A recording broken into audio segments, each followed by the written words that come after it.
Okay, I'm gonna pause that. You want to come down?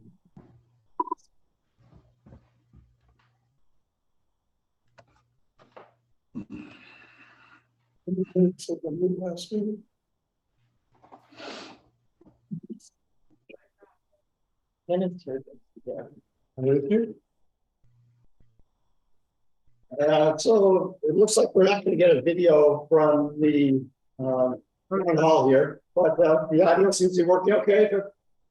And so it's a little after 9 o'clock, and so we got a deal for today. And so we get started. And so the first item on our agenda is to review the December minutes. And if everyone wants to take a look at those, I'll give you a second or a couple of minutes just to take a quick review and see if there's anything I missed or any changes I have to make.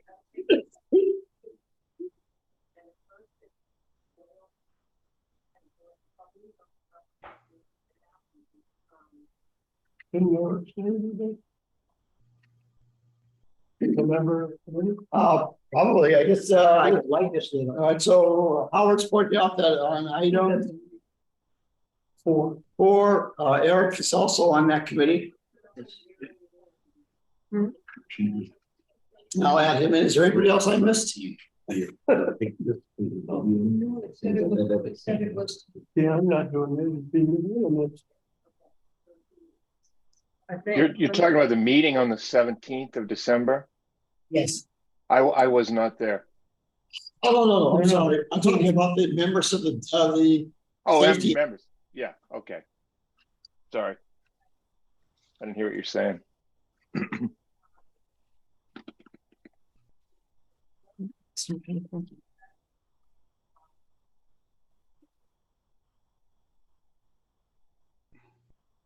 All right, so is there give everybody enough time to look at the agenda or look at the minutes?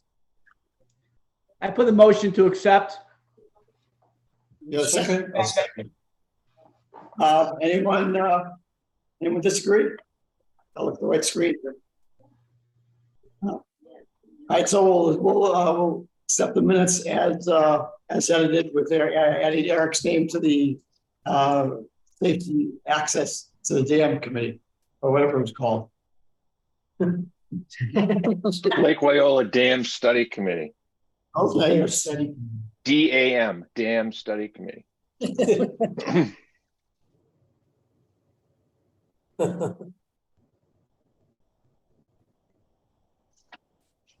Okay. So we'll move on to, if that's okay with everybody, we'll move on to item 2, which is just an update on what FERCog has done with their watershed erosion mitigation work. And they've basically done nothing. They're still, it's still in the pipeline. They still have got funding. It's just they just haven't done anything yet. We're still hoping for something. Let's see. That's not what number 2 is on this agenda, is it? It's about NOI. You're right. I'm looking at the I'm looking at the wrong one. Oh, man, I apologize. What does that tell you? I apologize for but that confused everybody. That's so fun. All right, so let's go on to item 2, the real item 2, which is the notice of intent for the annual lake lowering. So back in 2018 and 19, we had permission. We wrote up a notice of intent and had conditions to lower the lake 2 feet, and that expired. It was for 5 years, and that's expiring this fall. And so I started the process by sending the Concom something called a request for extension permit of orders of conditions. And so that's where we are right now. I know this was discussed at the last Concom meeting, and maybe either Miriam or Mary could give us an update on your thinkings. and what's going on. Oh, you're gonna do it? Morning. Mary's not here. I'm here. You are. I'm on site. Oh, you're on site. Oh, can't see you. Hi, Mary. Well, Right, Mary, do you because want, the phone isn't working, so we can't see ourselves. do you want me to go over this, Mary? Yeah, go ahead. Good morning, everybody. So, this order of conditions expires in October. And the request, it's a 5-year permit, and the request is to extend the permit. So a time extension would, grant either another year or another 5 years. But when we extend a permit, we can't change the permit. We can't alter any of the conditions. And as you may all remember from when it was permitted, there were kind of 2 stages. It was issued in 2018 without a wildlife habitat evaluation, which was one of the requirements under the Wetlands Protection Act regulation. So what the Conservation Commission did in order to make sure that there wasn't going to be any delays in the lowering every year was they gave the LWAC, or it gave the town 1 year permission to do a lowering, but they had to come back by June of 2019, wildlife habitat evaluation. And that's what happened in June of 2019. Emily Stockman was hired and did a wildlife habitat evaluation. There was another hearing with the Conservation Commission where they reviewed that.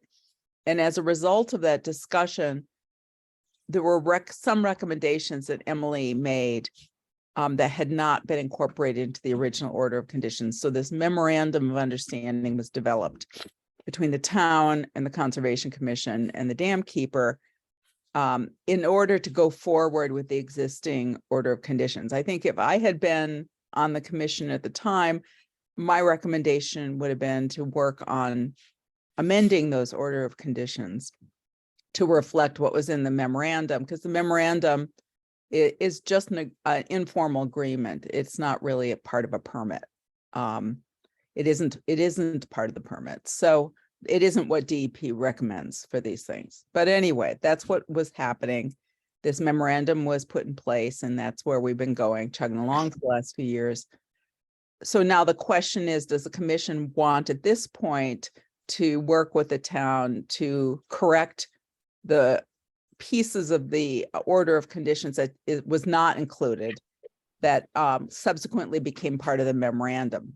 Because we could amend the order of conditions to incorporate what's in the MOU or to tweak the MOU if that's what needs to happen based on our experience for the last 5 years.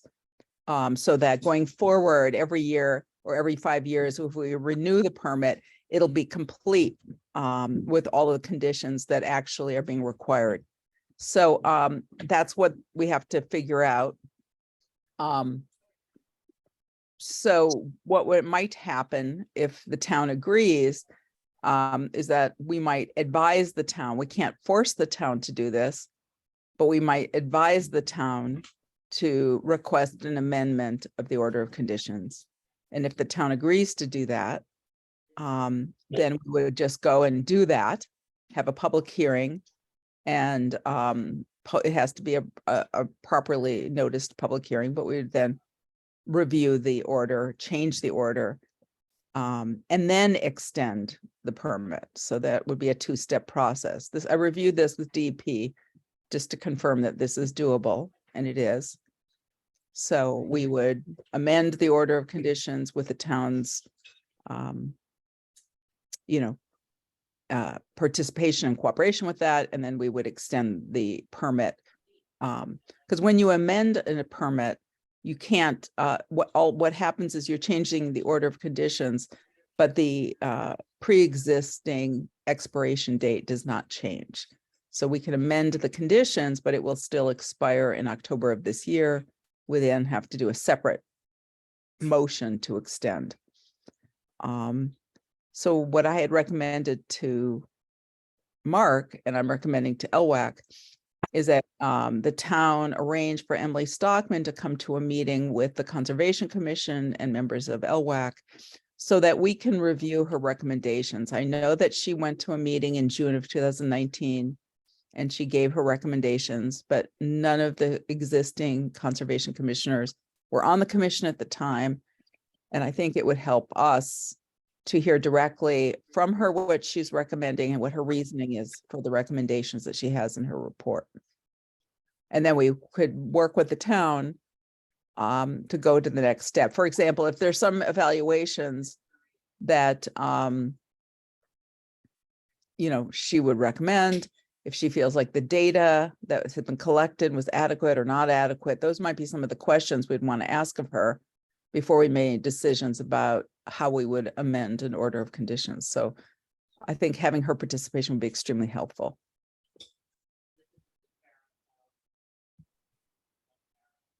Okay, so I sent a request off to Emily to give us a quote to participate, to review the original documentation and to attend the Conservation Commission.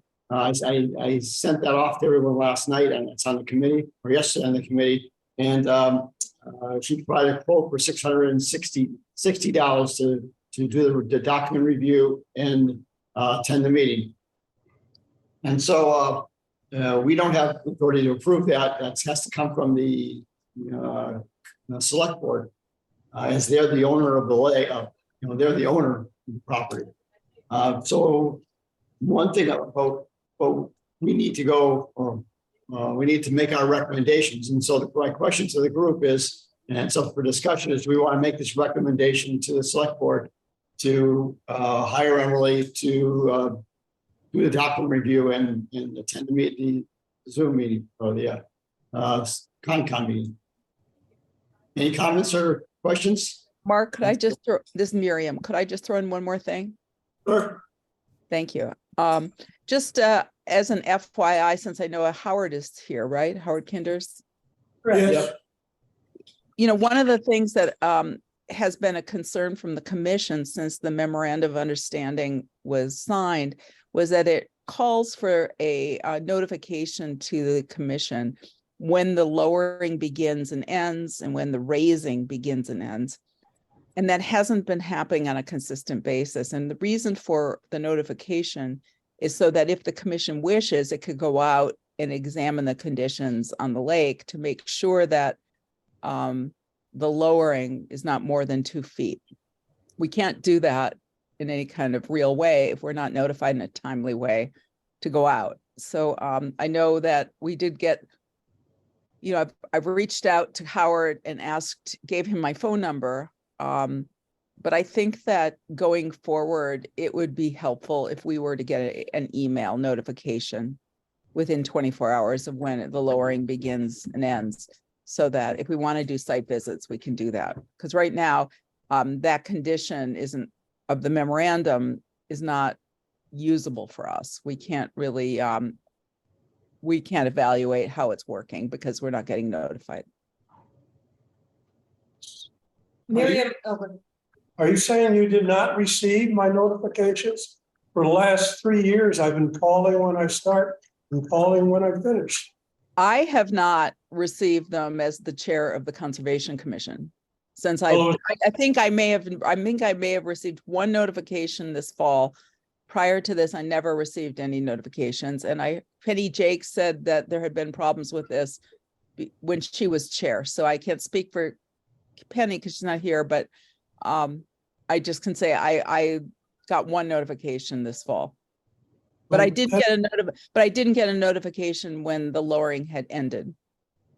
Penny Jakes had said that she was going to have one person and that person's phone number I was supposed to call, which never happened.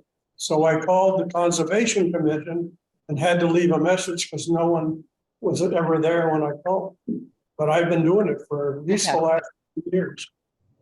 Yeah, so obviously something has broken down in the process, and I apologize if it was with the Concom office. I wasn't aware of getting I didn't get the information. I can just say that's all I know. So what I'd like to do is just suggest that maybe until we go any further, I know it's too late now for this, but in the spring when you begin raising the lake, if you could email me or have somebody email me, if it's hard for you to do it, maybe Mark could do it, just so that we have like a record just to the Concom inbox. Yeah, either I can do it, maybe John, maybe John. No can do it. problem. Always lets me know. I'll email it. I mean, if you call the Concom inbox, our land use clerk only works 2 days a week. And if she's out for some reason, it could be a few days before the inbox is checked. And so again, that might not be the best mechanism. So I think an email to the Concom inbox would be the best thing. Okay. I think Terry had his hand up, Terry Smith. Terry, are you wanting to speak? Yeah, I'd like to just touch. I think this is when the generator kicks on, Jeepers. right? So I think we just wait here until they come back, right, Eric? Sounds good to me. I don't know. I thought they were gonna change it so the generator whole thing happened at 8 o'clock in the morning so that we No, wouldn't I have don't this. think that happened, because All right, he had mentioned something in the email agenda that, when this happens, just hang tight. all right, Fill your coffee cup. right. 5 minutes.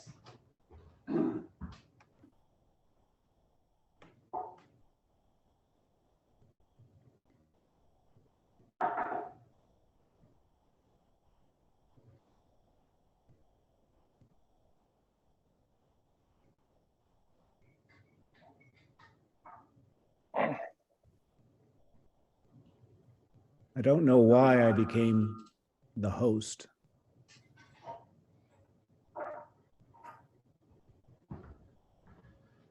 You're not really the host. Once they kick back on, it'll slide back over.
You want a little more food?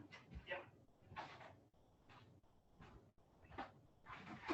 You want a little more food? Look at Bubba.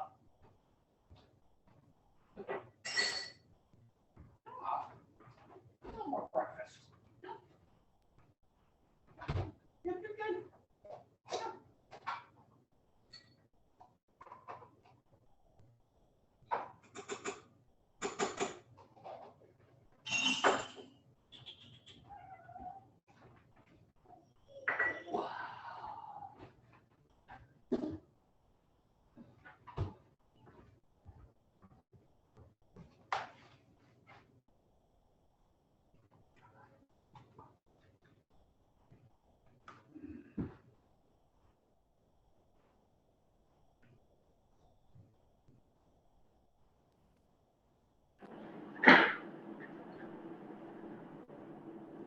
And we're still, like, you guys hear us, or are we muted?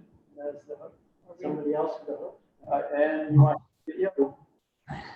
Welcome back, Mark. All right, this is our traditional generator test here. Yeah, Kick this off the network. welcome back. Eric, you're muted. It's like when the astronauts go around the moon and all of a sudden they talk to anybody, or, you know. Well, at least we know what's happening now. And we takes a few minutes to come back online. So we'll be kicked off again in probably 15 minutes. Does anyone know? It's about 20 Oh. minutes, yeah, Yeah. the whole thing. So yeah, All 15 right. minutes from now. All right, So so talk fast. so we have time. So we'll just to understand that we'll be kicked off again, and it'll take us a few minutes to come back on.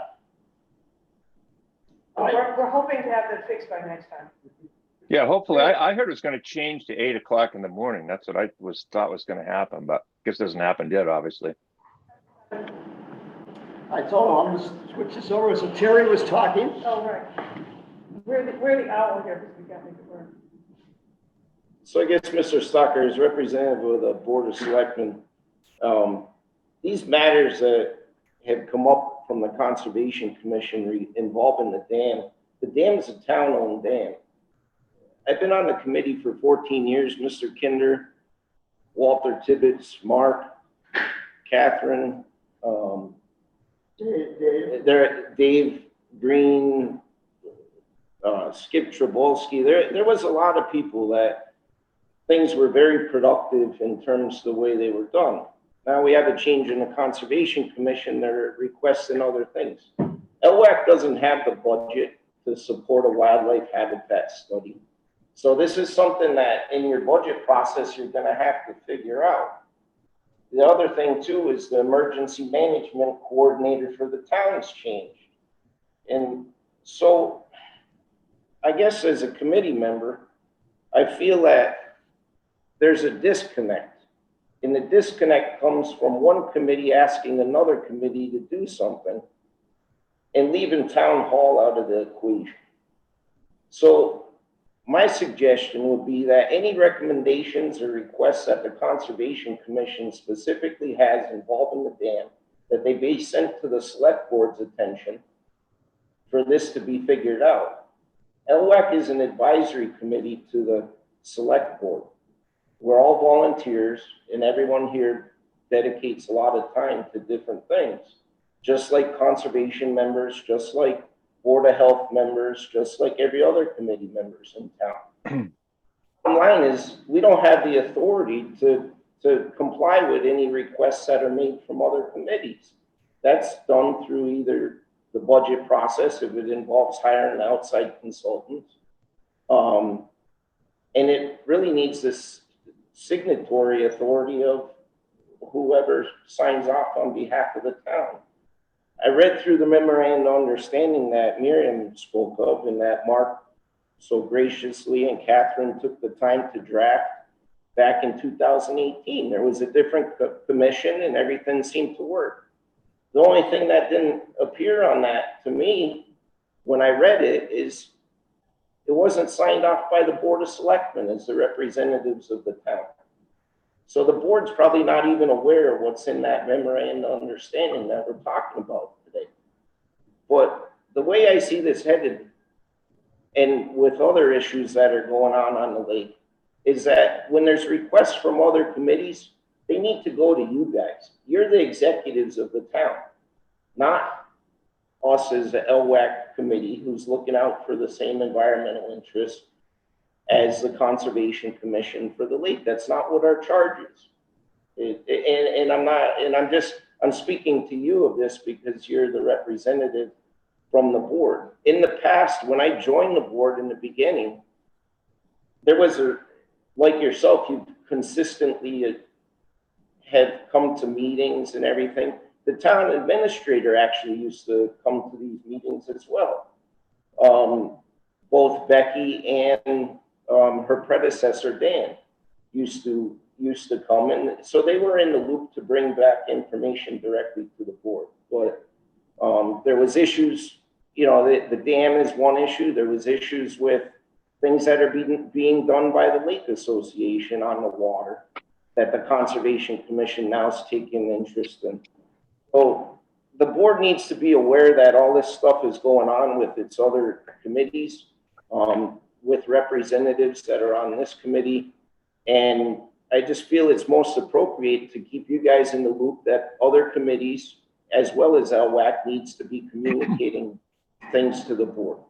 Because if, you know, if the town's gonna hire a new consultant now that Morris Root isn't gonna be the dam consultant, if we have to hire a consultant, outside consultant for the wildlife habitat study, and, you know, and not having a lot of understanding and doing a lot of these types of permits, maybe the best thing to do, instead of going through this amendment process and everything for the order of conditions, maybe we should act under the order of conditions that carries through in November and readdress it at that time and file a new notice of intent once the town and the Board of Selectmen have come up with a plan as to how they would like LWAC to proceed.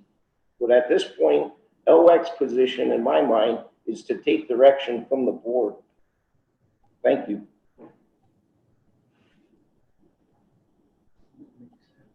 Could I make a comment, Mark? Sure. Okay. And I'm sorry, the visual and sound is a little poor, so I wasn't sure who was talking. That was Terry Smith. Okay, thank you.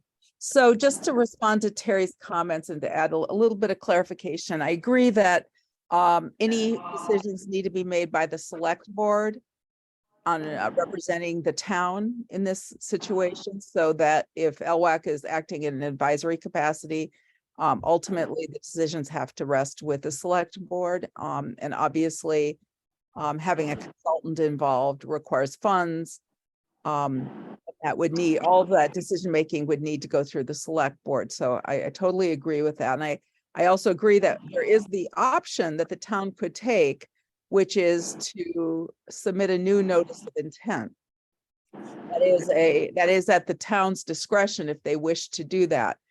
If for some reason, and I'm just trying to explain how the regulatory process works. So I'm not making any decisions here. I'm not expressing my opinion or the opinion of the Conservation Commission. I'm just trying to explain how the regulations work, just for everybody's understanding. So please don't take this as any reflection of a decision made by the Conservation Commission, because we have not made a decision yet. And I'm don't want that to be misunderstood. But the town could apply for a new notice of intent. However, in doing so, there would be mandatory fees to the DEP, to the state, and to the Conservation Commission. You'd have to Miriam, isn't the town is exempt from filing? Oh, right, of course. Yes, of course. The town is exempt, but you would have to hire a consultant to draw up the plans. So I don't think there would be a way to get around that. And you would still have to hold a public hearing. So the public notice, the expenses related to a public notice, like the legal ad and the abutter notifications, would not change. And that's a significant expense. I understand. We would have to do that for an amended one anyways. What? The expenses are gonna be similar. It is, it is, exactly. But what I took away from what you said is you weren't on the committee and you didn't have committee members. You spoke, but I was going to make a couple more comments, and then basically what's changed here is the commission. The Conservation Commission has changed and its members, not the process that the dam keeper has followed, not the process that the town had. It's been the Conservation Commission change. So if Mark, you want would to you take control of the meeting? Because Terry's speaking way out of turn here. I'm not, well, that's fine. Yeah, let's let Miriam finish her comments, and then we'll go back to Terry. Wow. Okay. So Terry, I have to just say that I disagree with what you're saying. And honestly, as a representative from a fellow town board, calling attention to the membership of the board feels very disrespectful and out of order for our discussion today. We're all working for the benefit of the town. The Conservation Commission's mandate is to enforce the regulations that we are tasked with. The regulations have not changed. When I look through the notice of intent, the order of conditions, I've gone through the minutes from the Conservation Commission meetings from 2018 and 2019. And I've talked with people who were on the commission at the time. And what I see is that the position of the Conservation Commission has not changed with membership. The Conservation Commission had concerns and expressed concerns that the notice of intent was incomplete and that there were mandatory requirements that had not been completed when the NOI was submitted.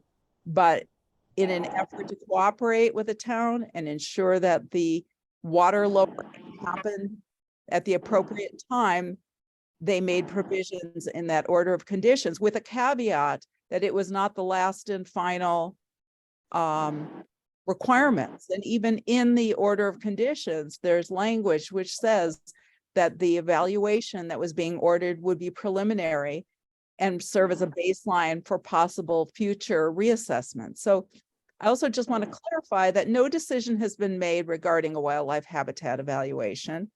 We're not at this point, there's been no decision. We haven't had it, we haven't met with the town to make any decisions. The Conservation Commission is not going to make a decision until we meet with representatives from the town to discuss this matter. So we are not, and I don't know that that is even in that wasn't even in Emily's recommendations.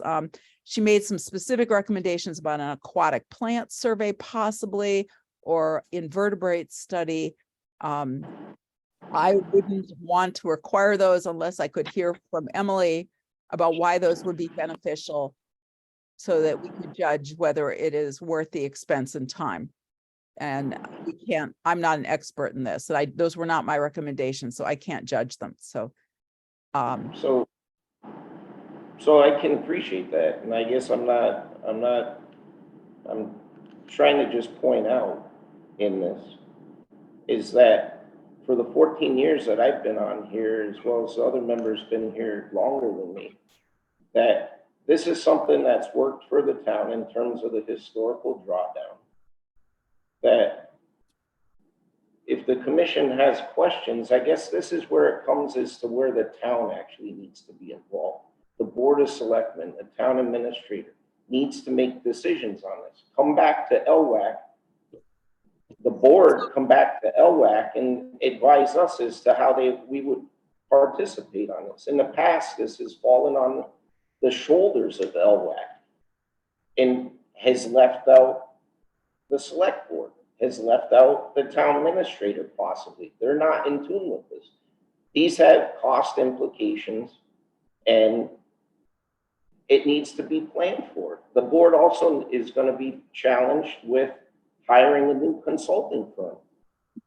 Once Morris Root we've all listened in past meetings, he's retiring, and they're going to have to do that. So there may need to be something considered in the upcoming budget process to account for all these things. But from my understanding with this and being familiar, I am a PE. I understand, I've done dam safety inspections in the past myself. And I understand the cost consequences of some of these things. And those aren't something that this committee at LWAC can make. We just serve in an advisory capacity. So at this point, I think what we're going to try to do is it's just to pass off the quote. Emily is a Stockman's quote to the select board and have them approve it or assume they'll approve it. And let the conservation, in my opinion, let the Conservation Commission draft their letters and their recommendations as to what needs to be done with the dam going forward, whether it's an amendment, a new order of conditions, that should go to the select board. And the communication between the Conservation Commission and LWAC directly it should not continue. This is Yeah. a town-owned structure. It's no different than road, a town building, or anything like that. Mark, may I speak? Yep. Mark, could I make a comment, please? I have the floor, excuse me.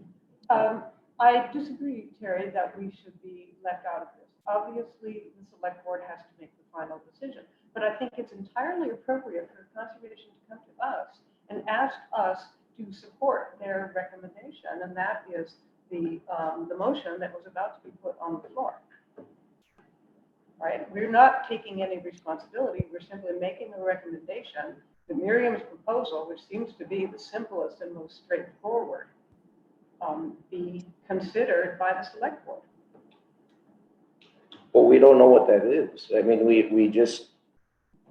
don't know what that is. We are just saying, well, I don't know if a wildlife habitat plan is gonna be done. No, actually we do. Yeah, the proposal is to have Emily Stockman review the previous orders of conditions, review the wildlife habitat evaluation that she originally did. Basically review the documents from 2018, 2019, and then attend a Conservation Commission meeting to give her opinion as to do nothing or to make changes to the orders of conditions. So that's as far as it's going right now. I would think that she should be hired on the town's behalf, and she should be, And she will be. and she would be presenting it to the Board of Selectmen, not to the Conservation Commission. And that if the Conservation Commission and LWAC had wanted to have representatives attend that select board meeting, that'd be the appropriate place. Ultimately, she'd be working for the town, and the Board of Selectmen's the executors of the town. They need to understand this, and this is a time of transition. We have a new emergency management coordinator. We'll have a new dam engineer. We'll probably have a new order of conditions with new regulations that pertain in that order. And the Board of Selectmen and the town administrator need to be in the loop on this. And so presenting it to them, she would be working for them, not for Concom and not for LWAC. Mark, could I make a comment, please? Yes, Mary, so you're up. Thank you. Sorry, I didn't mean to cut you off, Terry. Are you done, Terry? Yeah, I'm all good.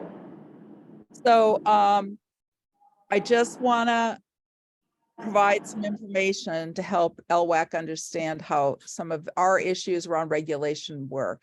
And I understand that there's a history with the lake lowering not being subject to any order of conditions. Wait, I'm sorry, I muted myself accidentally. That was done for many years. However, the regulations that were in place since 1972 and the Shutesbury bylaw, which I think was passed in 1987, makes the lowering of the lake something subject to the regulation of the Conservation Commission.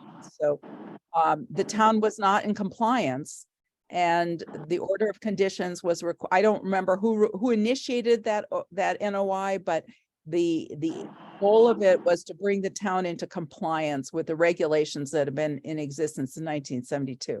So I just want to understand the history that even though for many years it was done without an order of conditions, an order of conditions should have been in place for many years after those laws were passed. And the purpose of the order of conditions is to protect the resource area and the habitat. But we also recognize that there are needs to lower the lake in order to protect infrastructure and homes and retaining walls because of ice damage during the winter. So, so what I want to explain is that in this role, the Conservation Commission is the regulatory body where we act as basically a quasi-judicial regulatory body. So applicants need to come to us with their requests, and there needs to be a designated representative for the applicants. So in this situation, the town is the applicant and we are the regulatory body. While we work with the town, we're part of the town, we cannot advocate on behalf of it. So the lines have to be drawn. So what I would advise is that the select board and LWAC determine who would come to meetings to speak on behalf of the town. There would need to be a designated representative. And if you hire a consultant, then it would be the designated representative and the consultant that would come.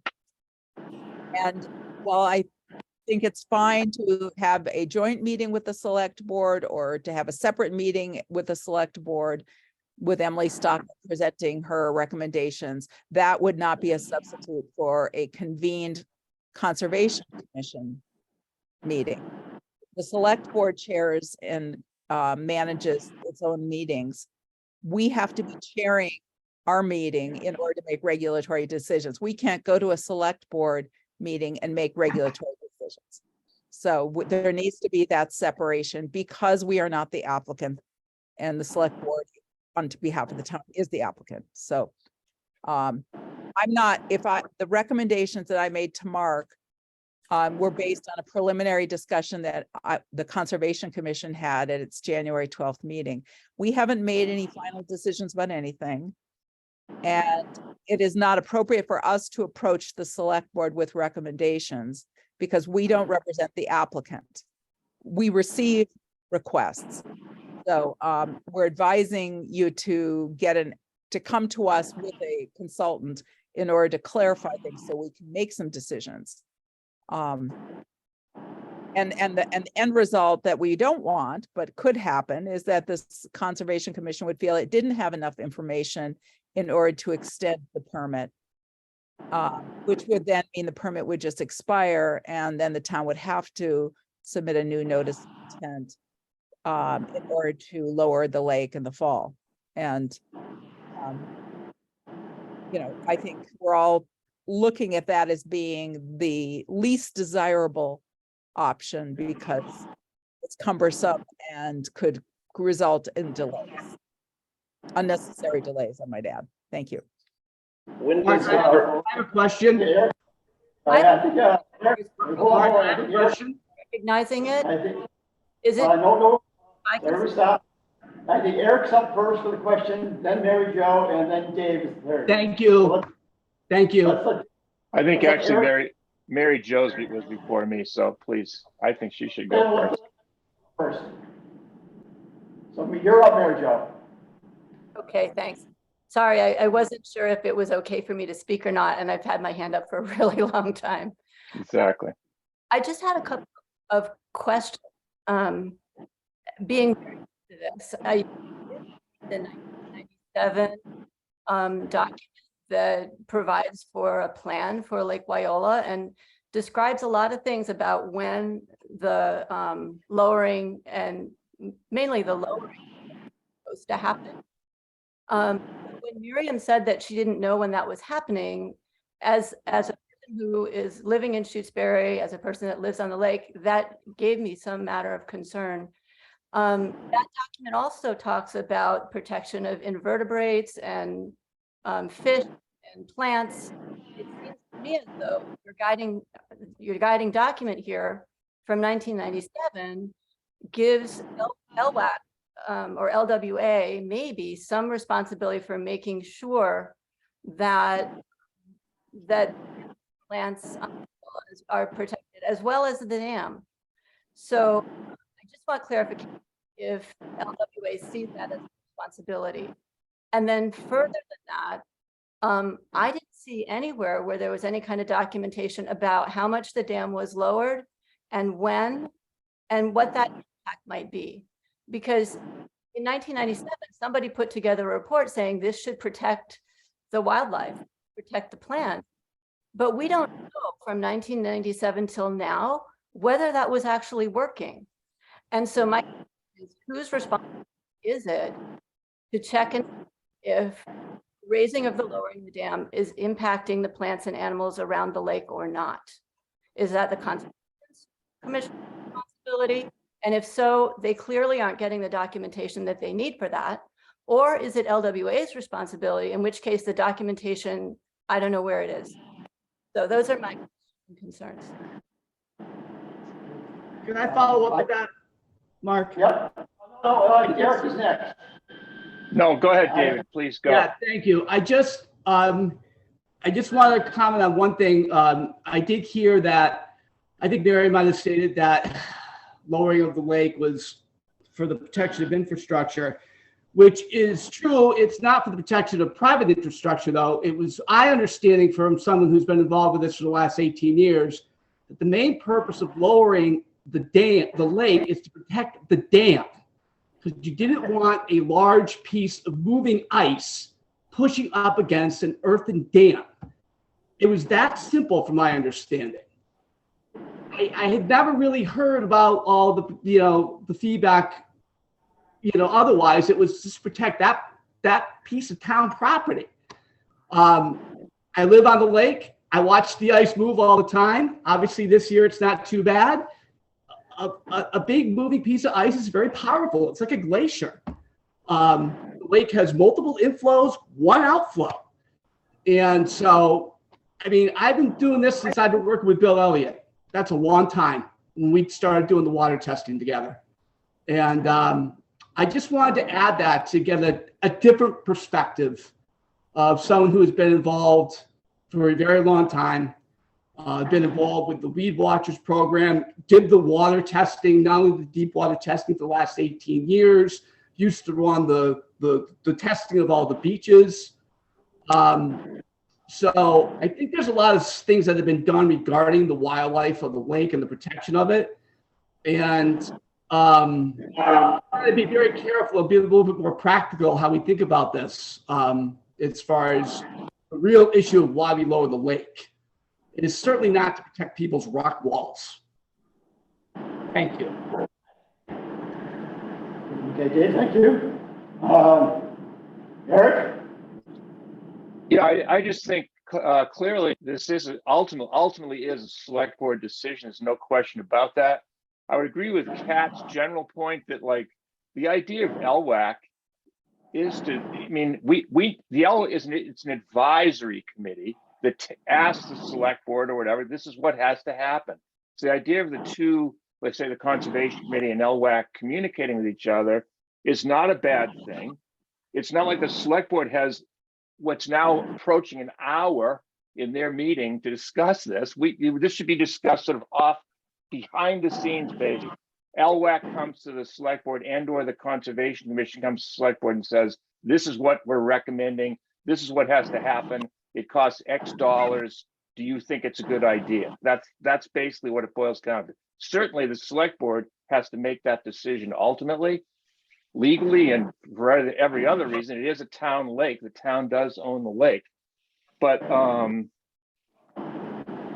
don't think it's a bad idea for LWAC to be involved in any sort of discussion about what has to happen. And to David's point, I would agree. Keep it simple if we can, as much as simple as possible. And still protecting whatever needs to be protected, obviously. But this is crazy. We've been talking about this for 45 minutes or 50. I have to leave at 10 o'clock, and I'm going, we haven't even gone through the second item on the agenda. So anyway, my point is certainly the select board should be involved, but that the idea of the discussions relating to this sort of beforehand should happen between LWAC and the Conservation Commission, or if LWAC has to initiate it, fine. And then, I guess my point's clear. I hope it's clear. Okay, so I think we're going to move the camera here. Yeah. So I think at this point we just need a vote from everybody to say, is it okay for LWAC to recommend that the select board, to put this on the select board's agenda? That's how would be our recommendation, to hire Emily to do the work that the Concom would like. Agreed. So moved. So that's our motion, and is to have the select board address this. I'm not going through everyone's names, but does anyone disagree with that at this point in time? We have to do a roll call vote, right? Do we need to do a roll call? Because we're Zoom and. We should, yeah. Okay, so let's do a roll call vote. Let's see, it starts off with me. I guess I Do approve we it. have a second for that motion? Yes. We did. Okay, sorry. Howard? Fine. Howard's fine. Catherine? Yes. Mary? Yes. Terry? Yes. On the Zoom meeting is Eric. Yes. Art? Yes. And Dave. Yes. Oh, yeah, okay, so that's everybody that I know who's on the member, who's on the committee. And so we'll move this forward. One more last comment on the subject is to address Mary Jo's concerns about the wildlife evaluations, and there was a wildlife habitat evaluation. And I will make an effort to somehow get it onto our website, either the LWAC or Concom website. Also, Mark, I don't know if Mary Jo has access to our water testing data that we do, which is pretty valuable information as far as the health of the lake. And if she doesn't, she should be able to get that. And if she has any questions about what that data means, she can always ask us. Yeah, that test data is on our website right now. Excellent. I'd highly recommend reviewing that. Good. Let's change the agenda up and move on to the next item, which would be item 5. No. Item 3. Actually, we're in order. And because Erica needs to leave, so let's give us an update on his committee's activities. So it's to you, Eric. Oh, I'm sorry, I couldn't really hear what you were asking. Yeah, we have met twice, the Lake Wyola Dam Study Committee. Just to review, that committee is sort of the committee that is, well, in theory, will recommend to the select board, same type of thing. In theory, will recommend to the select board what the rules should be regarding the lake. We met there. We've met once in a Zoom meeting and once at the lake last Tuesday, where we kind of looked at the land and where things should be and so forth.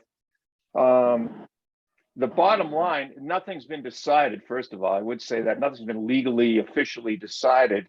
But I think the general idea is that the committee feels that we need to basically eliminate access to the dam.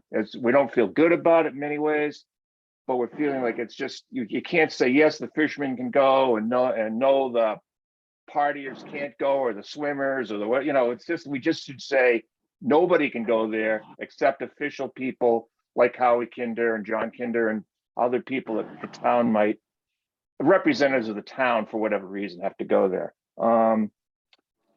The idea is to accomplish that by at least initially by signage and some sort of a chain, or actually I was talking to Kristen later, we haven't even talked about this yet, but one idea is to have like a gate, like sort of like they have around the Quabbin Reservoir, where it's just a gate that's not a fence, but like a gate, a steel gate. Both at the north end of, I don't know where the culvert, there's a culvert there going where the water goes under from the exit from the dam, and there's sort of a north end and a entrance to the dam, if you will, and a south end one. The south end is where Howie parks. The idea would be to be able to keep that, hopefully keep that. The idea is to, if possible, and I think it is from initial discussions, to have the town have an easement on the, and I will pronounce the name wrong, probably the Zarahuas. I'm not sure their name, but they're a funny last name to pronounce for me anyway. They actually own the land that the town would have to drive on if it had to send equipment down there to the lake, basically, is what it boils down to. And my sense is that they would be open to having an easement built into their deed that would allow the town. That's our goal, would be to permanently solve this problem, so to speak, so that there would be access to the dam if, in fact, we had to send equipment down there, backhoes or bulldozers or cement trucks or whatever it would be. Hopefully that wouldn't be soon. Hopefully it wouldn't be very often. But right now the town technically, legally has no access to the property there. So that the idea is to try to set that straight, so to speak. I think that's it. I mean, I don't, unless anyone else in the committee has something to say, I don't know what to say.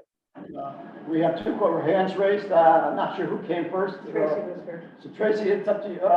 pass to you, Tracy, for some comments. Yes, one of the things I was just gonna recommend is that stretch basically from where that there's like a dam keeper's parking spot up to the corner. For whatever reason, that area doesn't have no parking signs. That's Yes, where. that was another and so thing to people add. park. Yeah. Another thing I like- did not mention is we're gonna add more no parking signs up there. Great. Good, thank you for pointing that out. And Mary Jo? So I kind of didn't want to miss the opportunity to just speak out for the people who have been enjoying swimming off the dam and just walking to the dam for many years. And equally, a place where people have been doing that on such a regular basis, there tends to be allowance for like a public. Mary Jo, you're gonna lose us here, we're gonna come right back on. Okay. Well, hold on, maybe we didn't lose it. No, you're okay. Oh, I guess we made it through the generator test. Okay, good. So I'm sorry, apologize. So was it ever discussed that there might be some safe way for people to continue to access the dam, not across private property? Was that ever- It was discussed, and without getting into super long discussion about this, but well, there's two accesses to the dam. One is on the north side by the Stockman's houses. There's the town owns a piece of land that ultimately becomes conservation land. I guess it is conservation land. It really involves people walking across the stream and up the rock face of the dam. It was just viewed that that's not safe. We can't be, right now the sign says access at your own risk. And the general sense is that there's no good way to access that. Access at your own risk means you have to walk across conservation land and across streams and up a rock face of a dam and so forth. The other way is to go over what's the Hoover's land, Zarahua's, I'll say their name wrong until I die, but that is not town-owned land. That's private property. I think the general sense was that clearly, as I said right at the beginning, people were not happy with the notion that we'd have to sort of ban people from the dam, but there's just sort of been increasing activity that's been dangerous. And I could let Howie or whatever, John, if he's here, speak to that. But I mean, we've had cases where people are on the dam, throwing their kids into the water so they can swim, and then the kids are like right near the exit for the dam, the grate there, and you're sort of going, the back in my mind's going like, what do you mean these kids could like get sucked down through the dam? Because like, this is not good. And then kids, I know Kristen, the police chief, was talking about people rappelling off the back of the dam, tying a rope around the dam keeper's house, and then, whatever you do on TV, rappelling off the back of the, all in all, there's just been an increasing number of dangerous incidents. And as I say, if there's a real feeling that ideally we would not be banning fishermen or people who just want to go there and park, like you say, set a dam, or we don't want that to happen, but there's really no way that you can ban people from doing dangerous activities without also banning people. You just have to ban people is what it boils. That's been our decision. It may be the wrong decision, but that's been our decision. And we know it's a certain degree of unpopularity with that decision.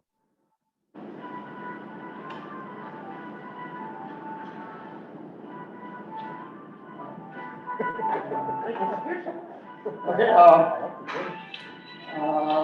any other comments about this? So, Eric, what's the next step in your committee's activities? The next step is to sort of us to get together and actually formally vote to like, here's what we suggest to the select board that we do. Again, we're a committee that's going to advise the select board, even though I'm on it. I'm one of the members of several members. the idea would be to advise the select board as to what to do with regard to the chains or gates or signage, and also that right easement over the land to get to the dam. And we have to meeting, I think it's next Wednesday, I believe it is, which anyone's welcome to. It's an open meeting. It'll be on the already. It's on the town website, or will be if it isn't. I'm not sure if they'll. Pardon me. Go on, I'm sorry for interrupting. No, I'm not sure if there'll be a meeting past that or whether we'll make all the decisions that have to be made at that meeting or not. I mean, if not, there'll be another meeting, but it'd be a similar type of discussion. All right, we have one more question, Mr. Terry.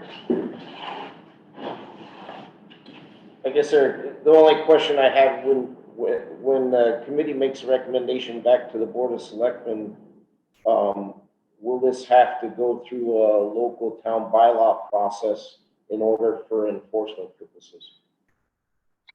The answer is yes, I believe it will be. I'm not a town legal consultant, but I believe it does. I believe that, like, if we had a bylaw that basically banned people from using that or whatever, I believe there would have to be a bylaw. And certainly the whatever, if we worked out a deal for an easement for that land, that would also be a bylaw thing, I believe, or something. That would be a town meeting. We'd have to approve the expenditure of money or approve the that agreement, I believe. Thank you. Okay, thank you, Eric. Any other questions on the subject or comments from anybody? I don't see any hands raised. Thank you very much for a good summary, Eric.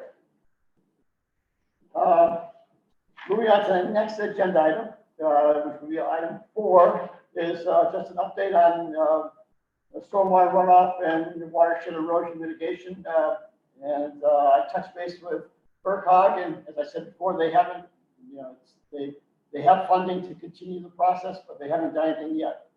And their plan was by the end of January or early February to start on it again. So effectively, no progress has been made on that. Any comments or questions? Or anybody know about anything else?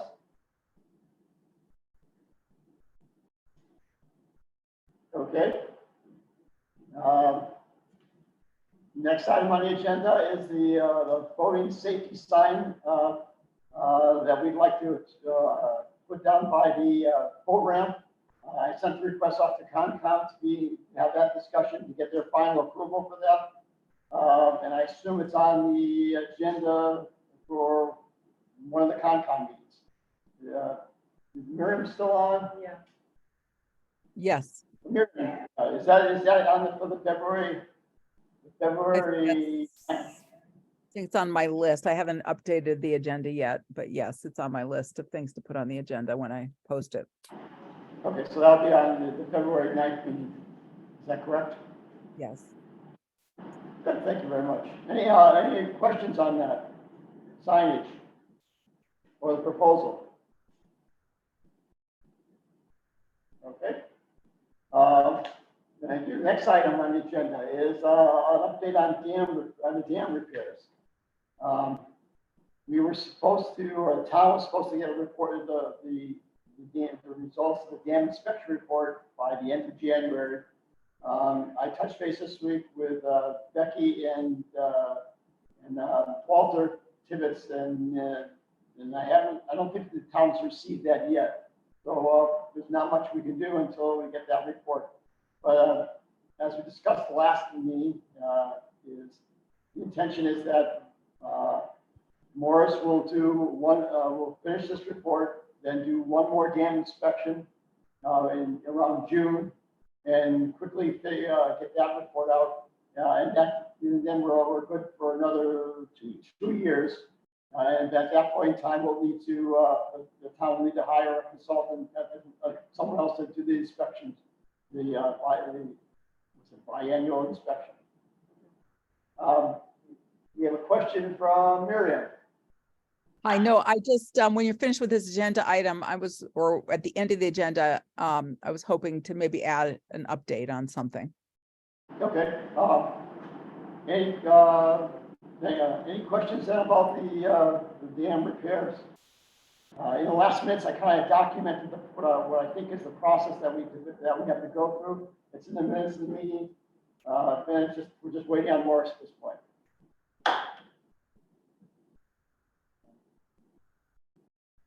Any comments or any questions on the dam repair activities or inspections?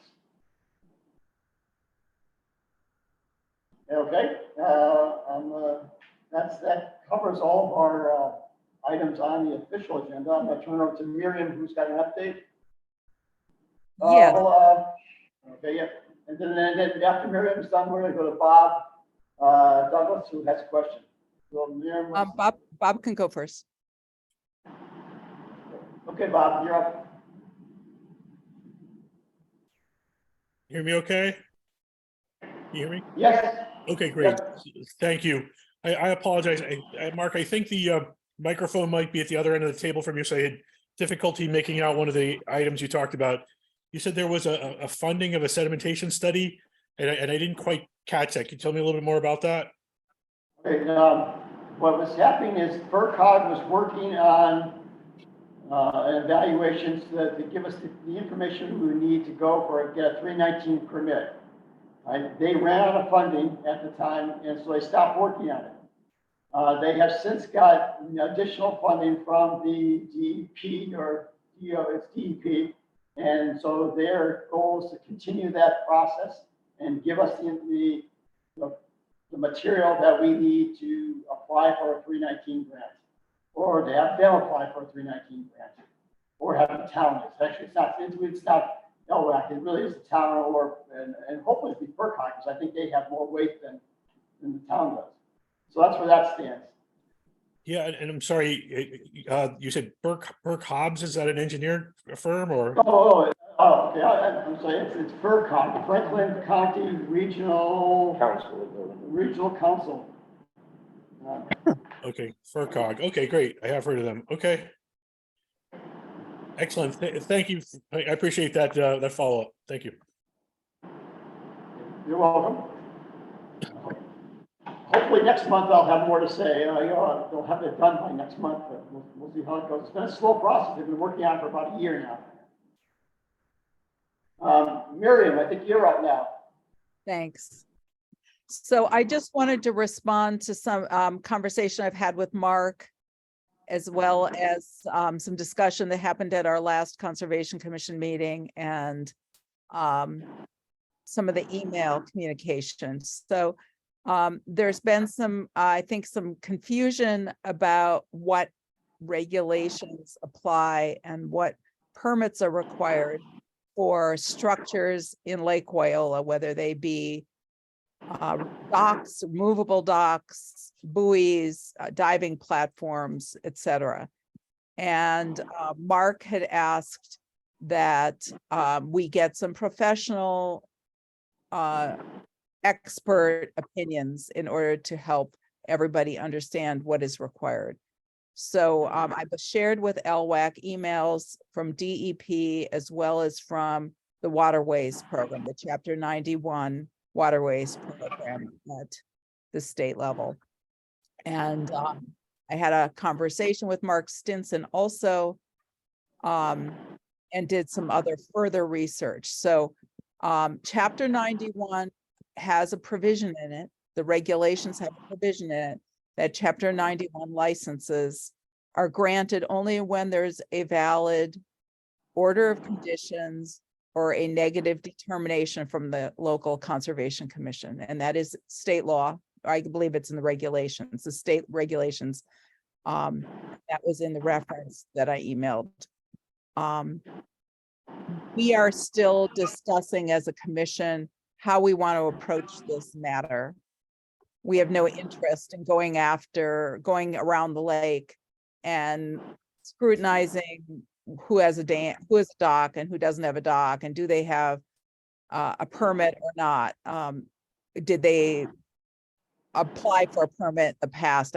We're not interested in looking backwards at what was or wasn't done. We really just want to be proactive and making sure going forward, we're doing the right thing. So I just want to assure people that is not what we are interested in doing, and nor do we have the time to do that. But when applicants come before us with an application, we always routinely check to see if they have a dock structure, if it's been licensed properly. And at that stage, we may require that they go through the hoops to get that structure licensed. My understanding is that buoys as well and platforms as well as docks fall under these regulations. I think we are yet to figure out what we want to do, and we're certainly open to proposals from LWAC about the best procedure for this. I don't think we want to require, I can't speak for the commission. I only speak for myself, but I would support a plan that does not require people to submit notices of intent for buoys, or for, or even maybe even RDAs. I would like to see if there is a way for us to have some oversight that isn't onerous and doesn't require a whole formal permitting process. Perhaps just that people notify the commission, or get some sort of informal, not informal, but some approval at a meeting. If they want to put structures in the lake, might be one way that the commission could decide to go. And that would not result in the need for applications and public hearings and expenses that would be onerous for the applicant. So we're open to suggestions and want to find the best path forward. Comments from anybody?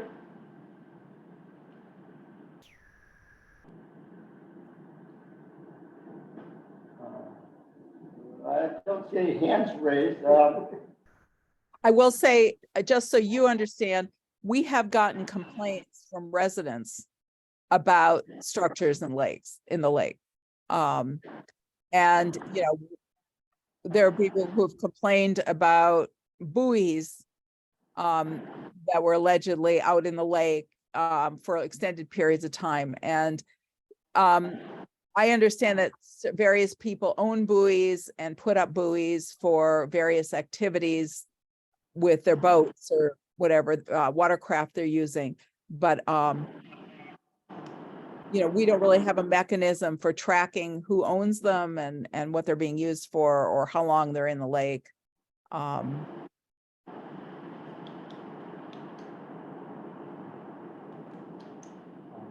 Yeah, I mean, from my perspective, I think. And then the other thing I just wanted to add is that per the guidance we got from the Waterways Department, I just, because there was a comment about the town owning the lake.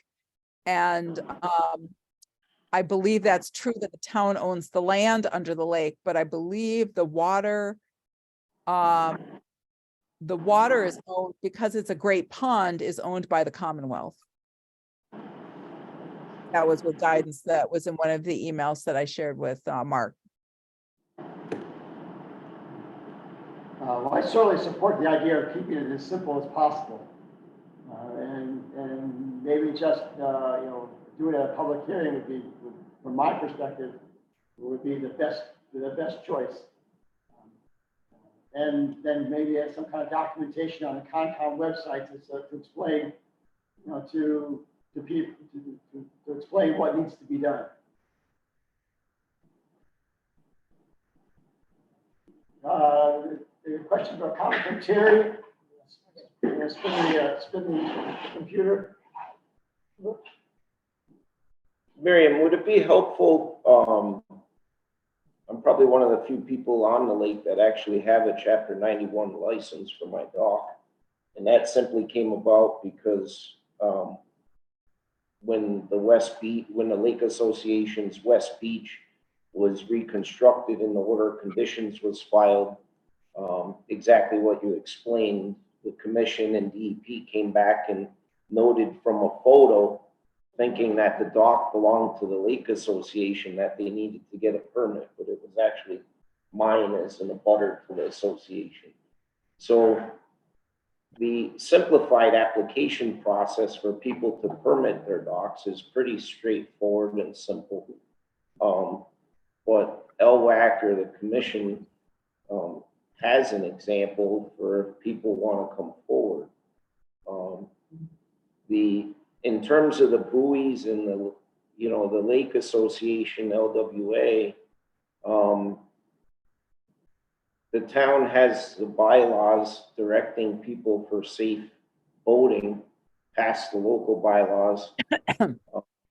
So the beaches and in front of the state beach where the buoys for no wake zones and different things are put in, those technically through what you shared with everyone from the waterways typically, I guess, isn't permitted, but falls under the waterways process. So maybe at the point where things are is Lake Wyola Association, fairly easy thing to do would be to take an overall plan of the lake and incorporate the town's bylaws, what the town's bylaws, people boating, within a certain distance of the beaches and where those buoys are placed, that an overall plan of the lake for the buoys be approved, an RDA be filed,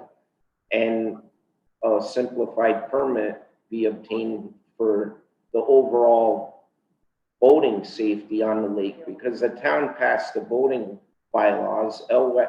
Lake Wyola Association, annually goes out and puts these buoys out to try to, illustrate or as kind of warning mechanisms for it. But there's a lot of overlapping jurisdiction because it is a great pond. It involves a conservation commission. The environmental police have some authority over it. The boating bylaws of the town, and it would be helpful, I think, if there was an overall plan that was put together and permitted on the lake when this comes up, in terms of individual residences and the Lake Association even itself, and some of the structures that are out there. People have had docks out on Lake Wyola and different things in their families before the Waterways and Wetlands Protection Act existed. So that's kind of where things are now, is people update things and they put in new docks, or they work on their shoreline or on the land side of things, and then then they get the comment back from DEP, oh, you have to license this. Well, the commission, I think on this, just everyone keep in mind that a lot of these structures existed prior to those regulations even existing. So that's why there's, throughout the Commonwealth, why the majority of lakes that are great ponds, people don't have permits for them. It's not that they're trying to pull something over on anyone. It's just that those regulations took effect in the Wetlands Protection Act around 1972. Well, people have been up and had structures. I know when my dock was replaced, that structure existed, went back into the 1950s. So, but I would, there is at least one, I don't know who else has them, but my simplified permit application is on file with the Conservation Commission. And with the waterways, it could be used as an example for people that come forward to the commission and want to get a permit for it. I have no problem sharing that. Could I make a comment? Sure. Yes. Thanks for that perspective, Terry. Appreciate that. And again, that's one of the reasons why, the commission's not interested in going out hunting for docks and then retroactively requiring people to get them permitted. We're just not going to do that. I would say, though, that I think in terms of whether or not something falls under the wetlands regulations, particularly for a removable dock, because it's being taken in and put back in.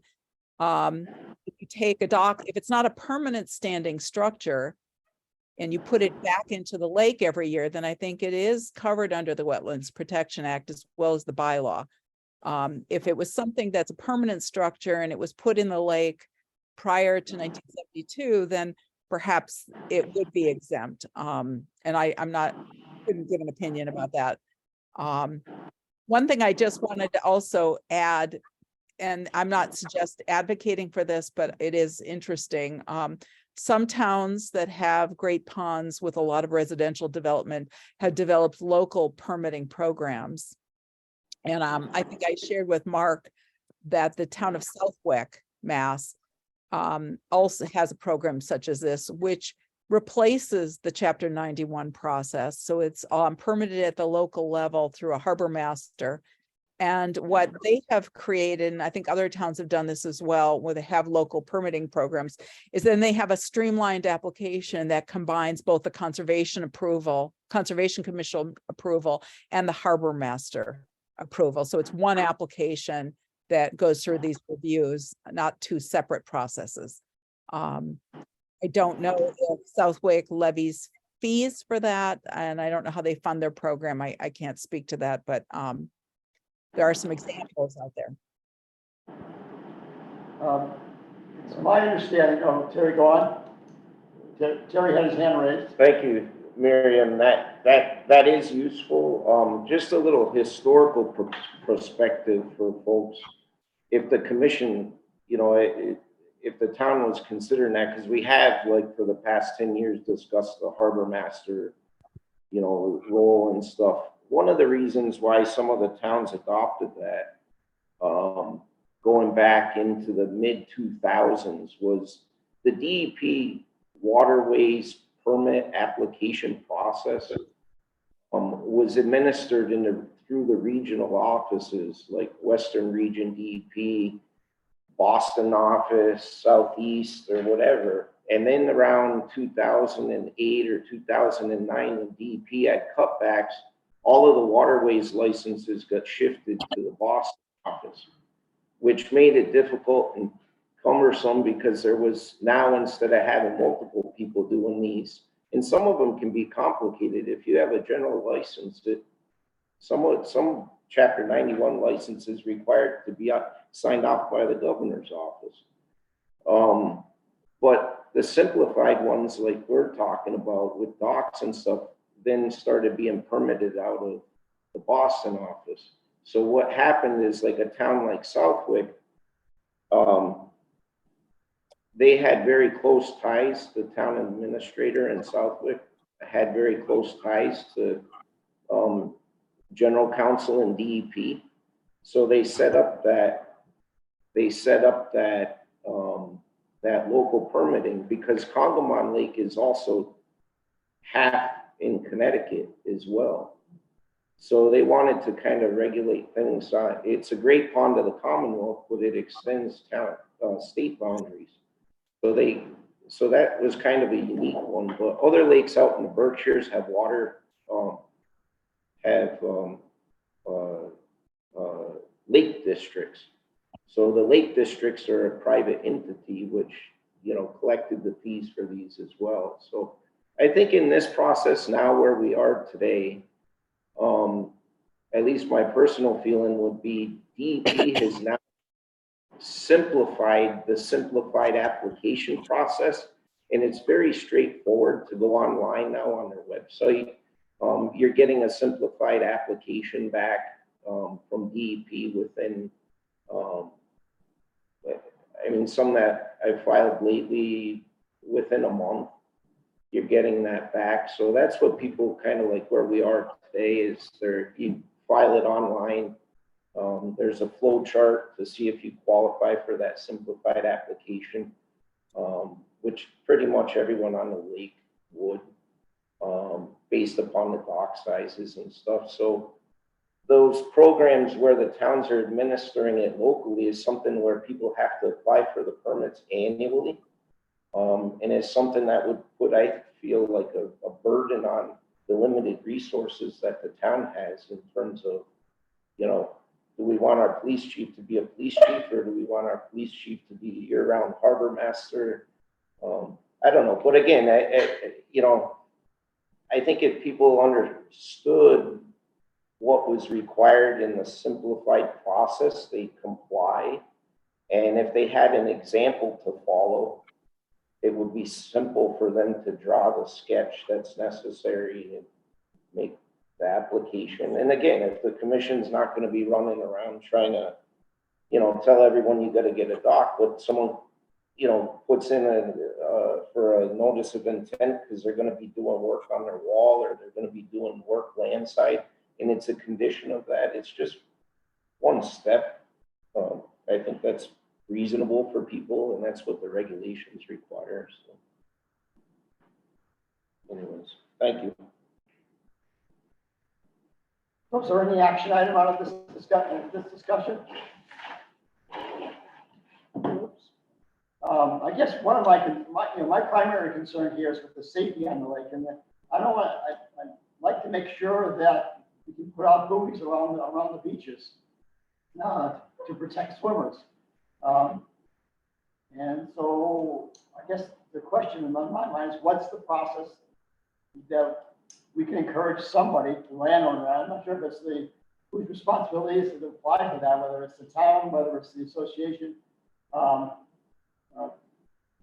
But I think I would be comfortable moving forward with at least taking care of the beaches, and so we can legally put out those buoys. What would be the process for that? Does anyone have a good feel?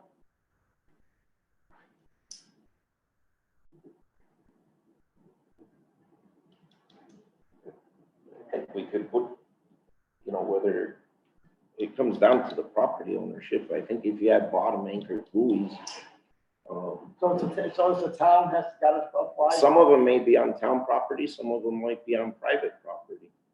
You know, when you get over, it depends upon where the great pond level of the lake originally was. So I think there is a map that shows who owns the lake bottom where. Right, yes. There is. And, Yeah. yeah, so it would be that. In terms of, you know, who applies, I guess, I mean, some of it's to comply with the, you know, for boating safety, really to comply with local bylaws that were put forth by the town. I don't know who the appropriate applicant would be. Would it be the lake association's kind of taking it on, but also DCR has their state beach where they put out their buoys as well. So It's interesting on this side, it's usually the neighbors that put the buoy, the dock out and the buoys, and there's no direction from the association, particularly. I'm speaking on for the east side. It's a neighborhood thing. It gets done every year. So I mean, I'm thinking each of the lake association beaches has a raft. right, that's what I'm talking about. Yeah. Original raft, and some of them probably that are still there probably existed before the waterways regulations came in place. But you know, where the association and everybody's interest is kind of the boating safety on the lake is to, you know, would the town be the appropriate applicant to do this? I mean, the association's kind of taken on putting the buoys out, but a lot of it's on town property if you consider the lake bottom. Tracy, you're up. Yes, so the town bylaws for boating are the same as the state bylaws, except that there's a reduction in speed from 45 to 30. So that's pretty straightforward. And it seems to me that those regulations can just be applied because, you know, so the state bylaws also, or the state regulations apply to distance from the shoreline for the raft, distance from the shoreline for the buoys. So there isn't like, I think that this is something that can be handled just based on standard regulations that already exist in the state. The only way a town can change a bylaw as far as state voting regulation goes is to apply to the state, let them review the change, and the change can only be something that I spoke to somebody at the state about this. It can only be something that is more restrictive rather than less restrictive. So therefore the town was able to reduce the speed from 45 to 30. But our bylaw is the same as the state bylaw, barring that piece. So I think that, if Conservation Commission was in charge of disseminating information about regulations for where the buoys go, where the raft goes, which I do believe the guy over here that puts the raft out follows that, the distance from the shoreline and so forth. I think everybody knows that. It just might be something that needs to be put out there as, the official thing, maybe up on the town website. And I think it's pretty simple, pretty straightforward.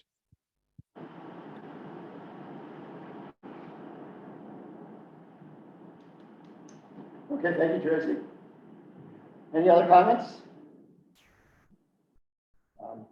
So I guess I need to get feedback. So from in our advisory capacity, should we advise the town to look into this? Or I'm assuming that they own the bottom of the lake, going that assumption. In some areas. Should we advise the town to look into it, to get any permits for these buoys? Maybe we should, maybe we'll take a vote on it. And let's start with. Well, wait, we have to have a motion. Oh, okay. All right. So I'm going to make a motion that we advise the town to look into the requirements to legally have buoys around the beaches. Does that make sense? Okay. And so, and then just send it off to the select board and let them then run with it, or town administrator. Okay. All right, second. Before we have a second. Oh, you're not done? No, I'm not actually. We have a second and comments. All right, being no comments, it sounds like we do have a vote. Howard, your thoughts? Yes. Howard votes say yes. Catherine? Yes. Mary? Yes. Terry? Yes. Online is Art, Yes. and David's online. Yes. So I'm going to vote yes also. All right, so I'll draft something, a note, I'll circulate it to the committee just to approve it, and then send it off to the select board for a discussion. It's unfortunate, it seems strange that life has gotten so complicated. We can't just put out some buoys to protect swimmers, but I guess that's the way it is. Yes. Okay. Thank you for that great discussion. Anything else? Is there any other subject someone wants to bring up?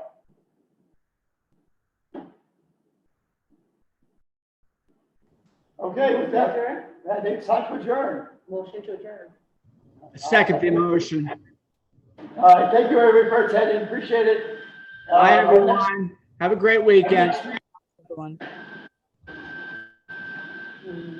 All right, take care.